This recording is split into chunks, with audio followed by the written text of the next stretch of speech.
What makes a game on Roblox popular? Alright, before we get started, I'll admit the most visits I've ever gotten in a game is just above 1,000, so I don't really have any actual experience. But by studying some of the tactics of those front page games, I think I can give you guys some general tips and advice to help you out a little bit. So what's your game going to be about? Some of the most popular games are centered around like a general idea and objective. So generally you'd want to find a topic that you like and something that people would likely want to play. Now some people will tell you to avoid ideas that have been done before and come up with something totally new.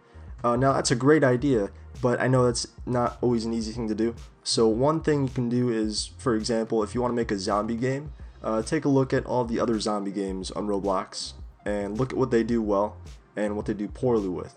For example, Apocalypse Rising 2. That's an open world zombie survival game which excels at providing players with a semi-realistic survival feel. And I say semi-realistic because, it's Roblox. But the downside of that is that there's going to be a lot of downtime and slower paced gameplay.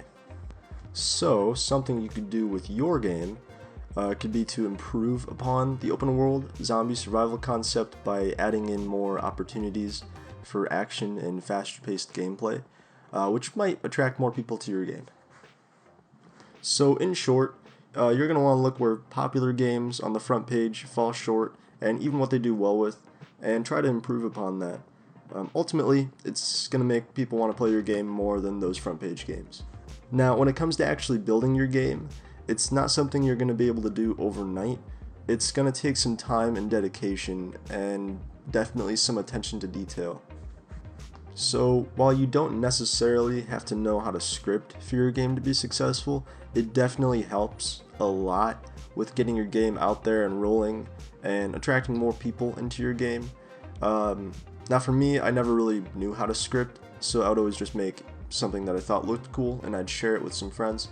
It didn't get popular, but I still enjoyed doing it, and that's the key to it. You really need to enjoy what you're doing, otherwise you're not going to have the passion to work on it and make it better, because ultimately that's what gets games rolling in the first place. So whenever I made a game, it would always have more of an atmospheric quality than a functional quality. And what I noticed with a lot of the front page games is that they have a lot of functional qualities as well as atmospheric qualities, but it's really important to have a functional quality just so that your players have something to strive for and an objective to get to.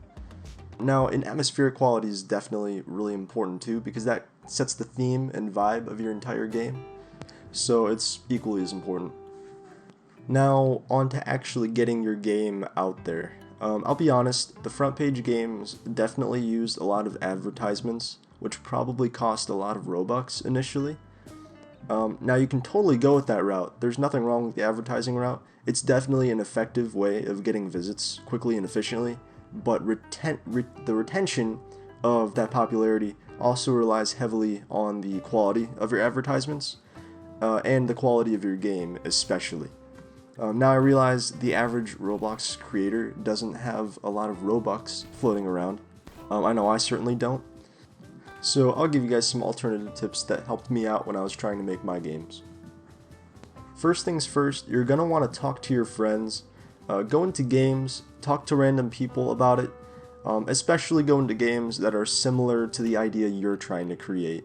So that way more people will be willing to check it out since it's similar to what they're already playing. Now, aside from advertising, there are plenty of ways to get people into your game, but I'll be honest with you, it's going to be a really slow process and it's going to take a lot of time and dedication. And that's the case for everyone trying to make a game. And when it comes down to it, you can have all the scripting knowledge and advertising essentials in the world, but in the end, it's going to take a lot of time.